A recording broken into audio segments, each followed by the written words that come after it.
ازيكم عاملين ايه؟ لو اول مره تتابعوني، انا ايمان من اكله هنيه. النهارده بقى عايزه اعمل لكم المحشي الجميل، المصري البيتي الجميل بتاعنا في الشتاء الحلو والسقعه الحلوه دي، عشان يدفي كده بالبخار اللي طالع الجميل اللي انت شايفاه ده. وجنبه طبعا فراخ محمره، ده احلى حاجه بتتعمل معاه، او بط بقى محمر براحتك. هنبدا الطريقه. هنجيب اول حاجه طبعا الكرنبايه، والكرنبايه هتجيبيها اللي هي الخفيفه المدوره من تحت عشان ما تبقاش مكبوسه كده. هبتدي عشان اسلقها هقورها بالشكل ده كده، هشيل الراس بتاعتها وابدا بقى من جوه كده اشيل الجذور بتاعه الراس، اقورها بالشكل اللي انت شايفاه ده، وافرغ الورق من بعضه. دي طريقه سهله جدا للسلق، مش هتتعبك في حاجه غير اما تقطعي كل ورقه والورقه لوحدها.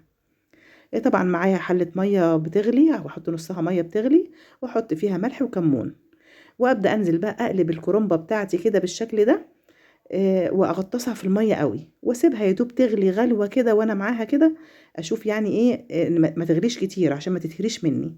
وابدا اقلبها على الوش التاني بالشكل ده، برضو اغطسها كده، والميه اول ما الاقيها بتغلي معايا شويه كده، مفيش دقيقتين، ابدا بقى كده ايه، اطلع ورقه ورقه بالشكل ده، وباخد الورق بطريقه دائريه اللي هي شكل الورده كده، يعني ما اخدش من ناحيه واحده، اخد من كل النواحي ورقه ورقه تطلع معاكي جميله ومظبوطه ومش مهريه ولا فيها اي حاجه. شايفه الشكل معايا عامل ازاي؟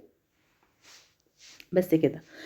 ناخدها بقى بالطريقه دي، وابدا طبعا احطها على مصفى عشان تصفي اي ميه فيها، لان الميه السخنه طبعا لو فضلت فيها هتخليها تتهري مني. اخرج بقى الكرنبه كلها بالشكل ده كده، وبعد ما اطلعها كلها في المصفى هبدا اجهز صينيه معايا برضو، وابدا افرد عليها الكرنبه واحده واحده، عشان خاطر برضو ما يبقاش فوق بعضه. تمام. طبعا هي الطريقة سهلة، والطريقة العادية بتاعت أمهاتنا كلها، اللي هي فيها شوية تكات صغيرة بس هقولك عليها كده في الفيديو، عشان بس ايه بتطلع المحشي معاكي مظبوط وبطريقة حلوة قوي. زي ما انت شايفة كده بفرده على الصينية اهو زي ما قلتلك. وبعد كده هبدأ بقى ايه، اخد على الرخامة بتاعتي كده، ارص الورق بتاعي بالطريقة كده، 3 ورقات فوق بعض او 4، واجيب السكينة واطلع الايه الجذور بتاعت الورقة كده زي ما انت شايفة، العروق، بالطريقه دي. واطبق الورق اللي معايا نصين كده، واسويه بس من فوق بالسكينه، اشيل الحته اللي هي مش مساويه، وابدا بقى اقطعه بالحجم اللي انت عايزاه، عايزاه صغير، عايزاه كبير، عايزاه كنز، براحتك. اخد صفوف فوق بعض كده، واحط الايه الصفوف دي فوق بعضها، واقطعه برضو بقى ايه حتت مربعه كده على قد صباع المحشي، احط صوابع ايدي كده واقيس عليها عشان يطلع معايا كله سوا واحد، ما يبقاش ايه صباع كبير وصباع صغير، بالشكل ده كده. هعمل طبعا الورق كله بالطريقه دي، وايه واجمعه مع بعض، ونبدا بقى بعد كده نعمل الصلصه بتاعتنا. ده شكل الورق بعد ما خلص كله. بعد كده نبدا بقى الصلصه. هكون محضره بقى 3 بصلات حلوين كبار كده، وفوق مقطعاهم قطع صغيره بالكب او قطعيهم بايدك. وطبعا احط شويه زيت ومعلقتين سمنه، وانزل بالبصل بتاعي احمره لما يبقى بالشكل اللي هو ايه، احمره شويه كده عشان يسبك معايا يديني لون حلو في التسبيكه بتاعتي. انزل بمعلقتين معجون صلصه، واقلبهم اشوحهم شويه في البصله، وانزل بعد كده بالطماطم بتاعتي بقى او الصلصه بتاعتي اللي انت مجهزاها، ضربها في الخلاط بقى او شايلها في الفريزر براحتك. وتنزلي بقى على البصل كده، واحط البهارات بتاعتي بقى. انزل طبعا بفلفل، وانزل بملح، وانزل بشويه 7 بهارات، وشويه كمون صغيرين، بس كده. وهقلب طبعا الصلصه بتاعتي واسيبها تستوي على النار لغايه ما ايه ما تطلع معايا السمنه على الوش كده، تعرفي انها اتسبكت معاكي بالشكل ده كده. طلع السمنه والزيت بتاعها على الوش كده. كده خلاص خلصت التسبيكه. اطفي عليها بقى واجهز الرز بتاعي طبعا. اكون غاسله الرز ومقطعه الخضره، يا شبت وبقدونس وكزبره مقطعه قطع صغيره برضو، انزل بالخضره على الرز، وبعديها انزل بالصلصه بتاعتي على الخضره والرز. في تكايه من التكايات بقى قلتها لك قبل كده في محشي ورق العنب، اللي هي بكون شايله معايا معلقتين شويه بصل من المفرومين اللي انا كنت بحمرهم، بحط عليهم شويه فلفل وانزل بيهم كده على التسبيكه بالشكل ده. ده بيديكي طعم حلو قوي مع المحشي، طعمه وريحه طبعا. هقلب الخليط كله على بعضه كده لما يبقى بالشكل ده. بعد كده هجيب الحلة بقى، احط فيها بصلاية طرنشات، قرن فلفل اخضر او حامي اللي هو حامي او رومي، طماطمايه طرنشات، وشوية ملح صغيرين وشوية فلفل.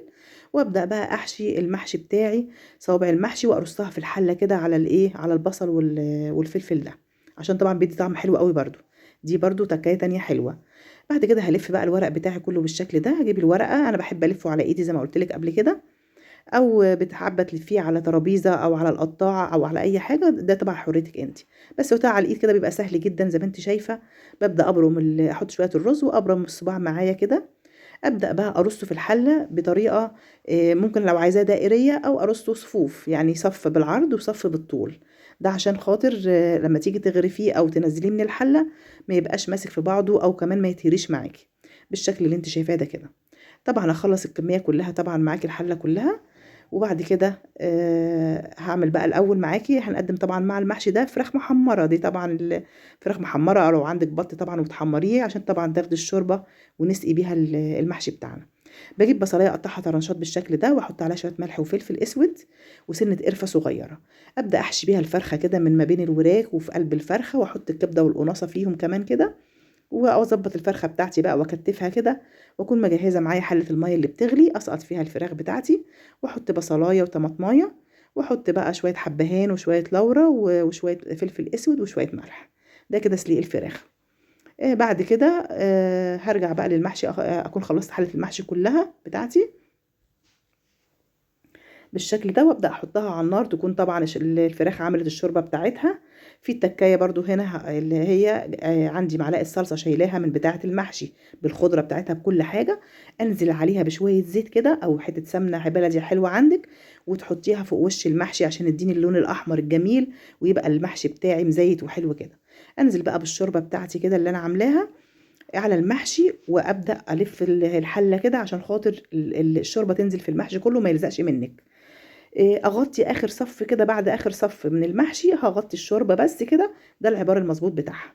وطبعا بحط الطبق الصغير ده عشان المحشي ما يفككش مني وانا بنزل بالشوربه. واسيبه بقى اول ما يغلي بقى وينشف ميته بسيط كده، اروح موطيه عليه البوتاجاز واسيبه لما يستوي خالص. بيطلع معايا بقى بالشكل ده كده. ابدا بقى اجيب صينيه كبيره كده وانزل بحله المحشي عليها افرفره. شوفي شكله نازل جميل ازاي، والبخار بقى الجميل اللي بيدفي في الشتاء ده ما اقولكيش عليه. وطبعا الفرخه حمرناها وحطيناها معاه، وتاكلوها بقى بألف هنا وشفا ان شاء الله. ويا رب يعجبكم كده الطريقه دي بالتكات اللي انا قلت لك عليها. وان شاء الله اشوفكم في فيديو جديد مع اكله هنيه. وما تنسونيش يا حبايبي بقى في اللايك والشير.